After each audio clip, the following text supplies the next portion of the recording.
Okay, so let's be honest. The word affair, it kind of brings up, some big reactions, right? But today, we're not here to judge anybody. No. What we want to do is really take a deep dive into the psychology behind infidelity. Right. Like, why do people have affairs? What are they hoping to get out of it? Right. And what can this tell us about relationships in general? Our main source for this deep dive is Esther Perel's book, The State of Affairs, Rethinking Infidelity. And specifically, we're going to be focusing on chapter 10. Okay. Where Perel introduces this really fascinating concept. She suggests that affairs can sometimes be like a desperate attempt to feel alive again. It's not just about the physical act, like there's something deeper going on. It's interesting when you say that because I kind of think about like those movie scenes where someone's having a midlife crisis. Yeah. Like all of a sudden they buy a sports car. Yeah. Or they quit their job, Yeah. Is it kind of like that, but instead of the car, it's the affair? There's definitely a parallel there. And in the book, Perel actually shares stories of people who describe their affairs as being these really intense experiences, almost like an awakening. Yeah. For instance, there's a woman named Danica, and she talks about how with her affair partner, like just his touch, it felt electric, like a jolt of energy that she hadn't felt in years. There's another story, Kareem, who was really drawn to the intensity of his affair. It was such a contrast to the kind of predictability he felt in his marriage. It makes you wonder, like, what is it about affairs that can create this feeling of really being alive? Right. I mean, you think about all the things that we associate with feeling alive. I mean, passion, excitement, a sense of freedom. Maybe even a little bit of danger, right? Wow.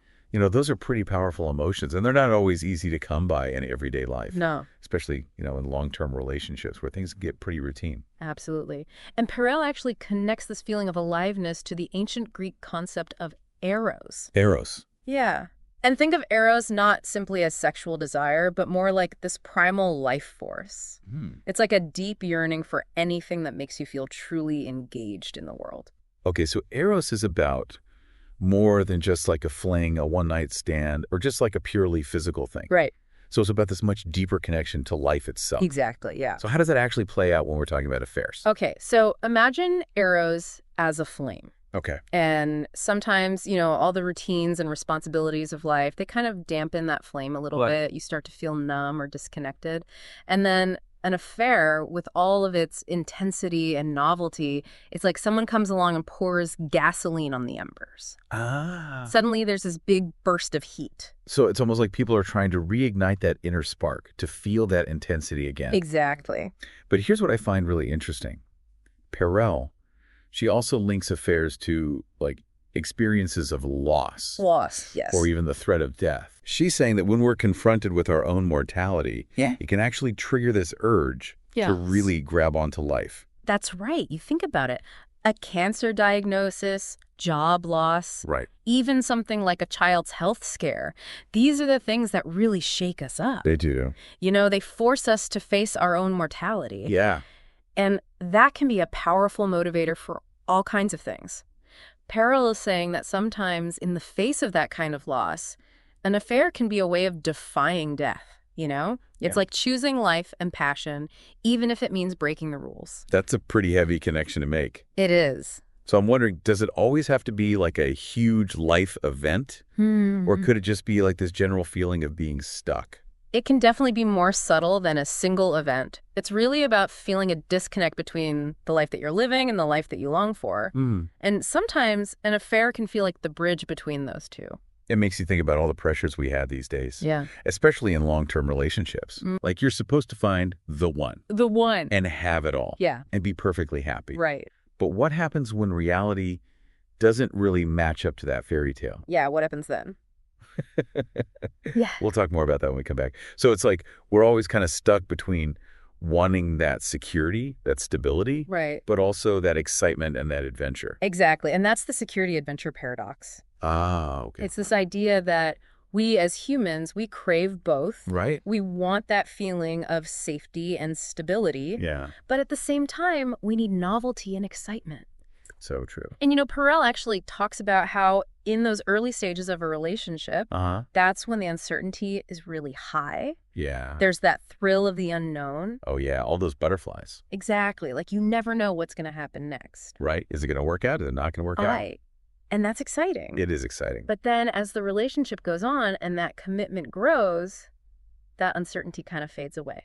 Right. You start to establish routines. You do. You build a life together. Yeah. And sometimes that spark that was so bright in the beginning, it can start to dwindle. Right. So we trade the excitement for the comfort. Yeah. But then we ended up kind of feeling like something's missing. Exactly. And that's where the whole allure of an affair can come in. Oh, okay. I see. It offers that forbidden taste of excitement and novelty. Right. But you don't have to give up the security of your home life. Right. You can kind of have it both ways. Right. It seems like the perfect solution at first glance. Right. It's like that whole the grass is greener thing. Exactly. It's an illusion. Wow. Yeah. And Laura Kipnis, she's a writer who talks about affairs. Okay. She actually describes them as this way of externalizing our internal conflicts. That's interesting. So you have two different people fulfilling two different needs. Ah. It's this attempt to compartmentalize things. Right. But as you can imagine, it doesn't really work in the long run. No, it sounds pretty messy. Okay, so we've been talking about why people might have affairs, especially that need for aliveness and excitement. Right. But I'm curious, what about desire? Specifically female desire. Oh, yeah. Perel actually brings up this puzzle where you have women who maybe don't feel much desire in their marriage. Right. But then they have this really intense, passionate affair. That is a puzzle. It's almost like it goes against what we traditionally think about women and desire. Right. Like we hear all the time that women need connection and intimacy to feel desire. Yeah. While men are more driven by like the physical attraction. Right. But maybe it's not as black and white as that. Exactly. Perel points to research by Marta Mina. Okay. And her research shows that women can be just as turned on by novelty and excitement as men are. Really? Yeah. So it's not just about feeling loved and cherished for women. Right. It's also about that spark. The spark. That surprise. Yeah, exactly. And think about it. Women are so often expected to be the caretakers, the responsible ones, keeping everything running smoothly. Right. And that can really take a toll on their own sense of self. It could. And also their ability to connect with their own desires. Yeah. It's like they're so busy taking care of everyone else that they forget about themselves. That makes sense. Including their own sensuality. Yeah. So I guess sometimes an affair can almost be a way for women to reclaim their pleasure and autonomy. It can. And again, it's not about condoning infidelity. No. But trying to understand it. Trying to understand it. And understand the complexities of desire. Especially for women. Especially for women. So now I'm wondering, is there a way to bring that aliveness and that passion back into the relationship that already exists? Like, can we learn from what happens in affairs? Yeah. And use that to reignite the connection that's already there? That's what a lot of couples hope for. They do. Especially after the initial hurt and betrayal start to subside. Right. There's actually a story in the book about this. Danica, remember her? Her husband, Stefan, he actually wanted her to bring that energy back home. Really? Yeah. He had seen those text messages that she was sending to her lover. Oh, wow. And he saw glimpses of the woman he fell in love with. It's almost like he missed that version of her. He did miss that spark, that adventurous side of her that had faded over time. So it's like he was asking her to recapture that. He was. But is that even realistic? That's a really tough question. Yeah. And there's no easy answer. It takes a tremendous amount of work and honesty and a willingness to confront some really uncomfortable truths. Right. It's like that line from A Walk on the Moon, that movie. Oh, yeah. Sometimes it's easier to be different with a different person. Yeah, and that's the thing. In long-term relationships, it's so easy to fall into patterns. It is. And routines. You do. You get comfortable. Right. And you might even lose sight of who you are as individuals and also who you are together. Yeah, I see that. And that's where the challenge lies. Okay. Breaking free from those patterns, rediscovering each other. A lot. It is a lot. So finding that balance, it's not easy. It's not. But we'll talk more about how to do that when we come back. It's funny. We always hear that relationships take work. But after this deep dive, I'm really starting to understand what that actually means. Right. Like, it's more than just, date nights. Yeah. or splitting the chores. Right. It's about understanding these really deep human needs. Like security, Adventure. aliveness, and finding ways to nurture those things within the relationship itself. It's true. And Perel argues that sometimes, There. even that it's so destructive, As destructive as it is. it can actually force couples to really face those needs. Right, because it kind of cracks open that facade of everything's fine. Right, right. And it makes them look at what's really going on. It's like they have to Yeah. in order to rebuild. But of course, not every couple wants to do that. Of course not. Or even should try to rebuild. Sometimes the damage is too deep. Right. Or those underlying issues that led to the affair in the first place. Yeah. Those are just too complicated to really resolve. That makes sense. But for those couples who do choose to try, Mhm. Perel, she kind of offers this roadmap Oh, okay. for how to navigate that really difficult terrain. So what does that look like? Well, it's definitely not a quick fix. Yeah. And it's not about trying to, recreate the affair. Right. Perel talks about how important it is to rebuild trust. Yeah, And that takes time, it does. honesty, and consistent effort. And probably a lot of communicating. A lot of communication. Right, like really being able to hear each other. Yes, and that's actually where it gets really interesting. Okay. Remember Eros, Yeah. that life force energy Right. that sometimes gets reignited during an affair? Uh-huh. Well, Perel actually suggests that couples can learn to cultivate Eros within their relationship. Wait, so you're saying you can actually bring back that spark You can. without having to go through the whole, pain and betrayal of an affair? That's right. How is that even possible? It's definitely not easy, No. but it is possible. Okay. It requires a shift in mindset, Okay. a real commitment to growth, Mm. and a willingness to step outside of your comfort zone.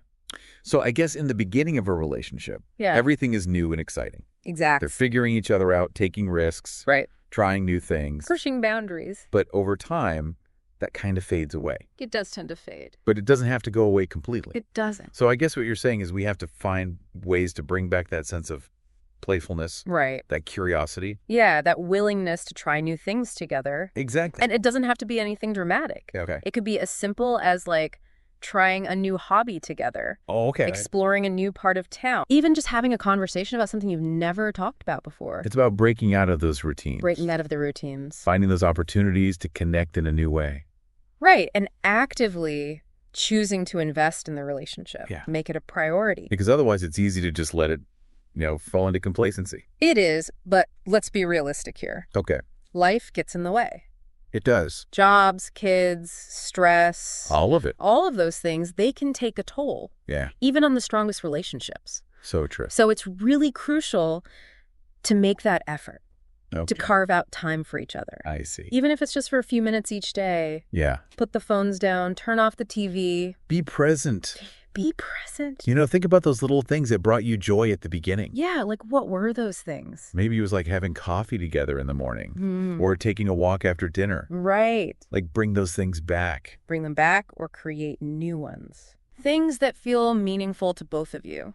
So it's about being intentional with those little moments. It is, and it's also about remembering that relationships, they're always evolving. Yeah. What worked 5 years ago might not work today. You have to be willing to change and adapt. You do. Wow. This whole conversation has really been eye-opening. Yeah. It's not just about affairs. It's really about understanding. What it means to feel To alive, feel alive. both as individuals And in our relationships. and in our relationships. It's about embracing all of it.